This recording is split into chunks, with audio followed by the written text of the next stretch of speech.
Update po tayo guys sa kalagayan po ng mga Duterte, no? Meron pong nagpaabot sa atin tungkol po sa impeachment po ni Ma'am Sara, kasi sinabi na po ito ng ating kaibigan noon, hindi po talaga mai-impeach po si Ma'am Sara. Dati tagilid po siya, ito po yung sinabi ng ating kaibigan, ngunit nakarecover ngayon nang manalo na po ang mga inendorso po niya ngayon sa Senado. Kaya subukan po natin talungin ang ating kaibigan dito guys, baka nandito sila kaibigan. Kaibigan, si tatay pa rin guys.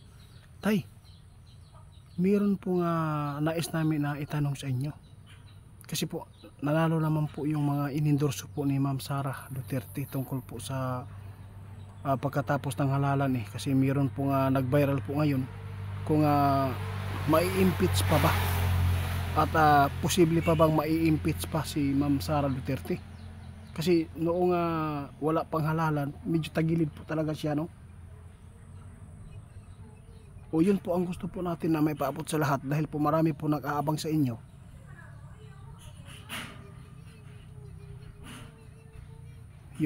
Yun po ang sinasabi ng ating kaibigan. Hindi nga natuloy po impeachment noong hindi pa nagbutuhan.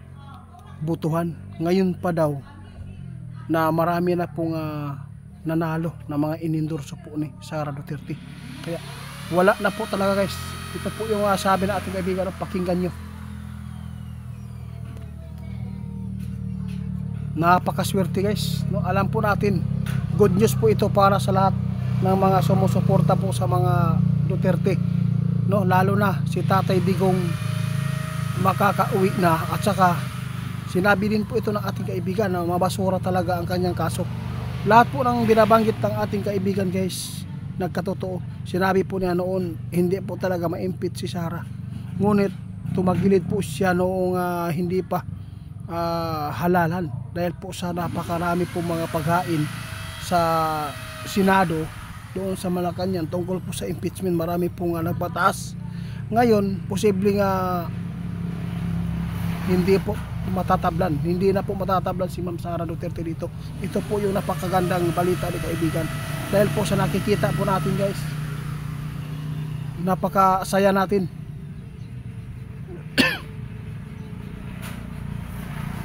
Ito po yung patutuo guys, no? Ang tao kung masama, ito po, tingnan po natin ang boto, no? Kung gaano karaming mga tao na sumusuporta sa mga Duterte, maraming nagkakagusto talaga ang tinupad na mga batas noong si Tatay Digong po ang namumuno. Kaya ngayon guys, meron pong pagbabago talaga, lalo na pagdating ng 2028. Kung halalan naman, kung si Sara Duterte naman po ang makaupo nito, itatanong po natin kay kaibigan kung ano po ba ang mangyayari, kung meron bang pagbabago. Kaibigan, nais ko po nga malaman po sa inyo ngayon.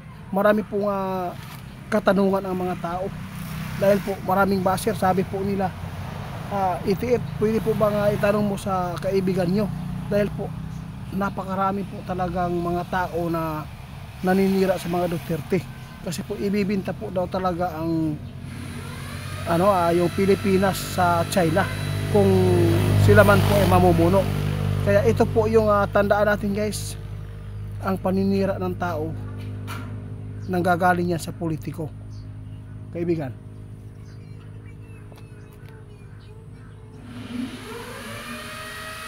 Sabi ng ating kaibigan guys, kung si Sara Duterte guys ang mamumuno, malaking bagay, marami po silang matutulungan po na mga Pilipino na umaasa po ngayon sa pagmamahal po ng namumuno, kaibigan. Kasi po marami po talaga nagpaabot sa atin tungkol po sa sinabi po nila na yung mga Duterte daw ay kung sila po daw ang makaupo, sigurado daw na wala na daw nga babalikan pa ang mga Pilipino dito dahil po ibaligya man daw nila. Gaano po ba ito katotoo? Ha? Ayaw daw magtuo guys, no? Haka-haka lang na nila. Alam po ninyo, walang katotohanan po ang mga binabato po ng mga tao. Hindi po totoo guys. Kaya binubuwis po ng mga Duterte ang kanilang buhay dito. Alang-alang na maingatan po ang mga tao, mga kabataan para po, no? Maging maayos, maging peaceful po ang ating bansa. Ngunit sa mga paninira nila guys, hindi pa rin yan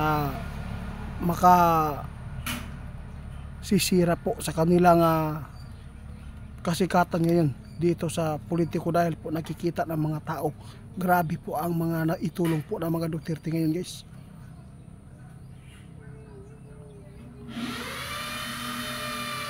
Alam po ninyo kung bakit po napakaraming paninira na nagaganap dahil po sa politiko, no? Gawa-gawa pala ang iba.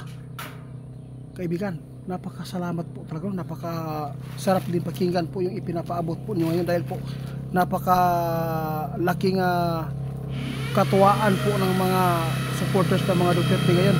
Sobrang happy po sila ngayon dahil po ay lalo na malapit nang makalabas si Tatay Digong dito sa bansa. Makakabalik na po siya dito sa bansa natin. Grabe, hindi po talaga minalas po ang mga Duterte guys, no? Mayroon talagang mga anghel din guys na hindi pumayag na madidiin po ang mga Duterte dahil po mayroon siguro naitulong talaga guys na nagustuhan po ng nasa taas. Kung mayroon man pong mga salita na binitawan ng mga Duterte, ito po ay bunga po ng isang tao dahil po ay tao lamang po tayo, kaibigan. Mas maganda po kaya hindi po tayo pwedeng mag-judge ng isang tao. Kung ano man po ang ating nakita sa kanilang ginagawa, kung ano man po nakikita natin sa labas, sa puso po talaga ng tao ang titingnan po natin. Kaya nagpapasalamat po tayo kung hindi kay kaibigan ito guys. Hindi po natin malalaman po ang mga pangyayari kasi marami po talaga mga didiis na mga supporters natin at marami talagang mga malulungkot po dito kung sakali man na walang pagpapaabot si kaibigan ng mga encouragement para po ay hindi po sila mabigyan po ng kalungkutan kung ano man po ang mangyayari po sa mga Duterte. Meron po mga advice na ipinapaabot ang ating kaibigan kung ano man ang makaayo. Kaya naging natatag po, no? Maging matatag pa rin tayong lahat guys. Salamat po kaibigan ha.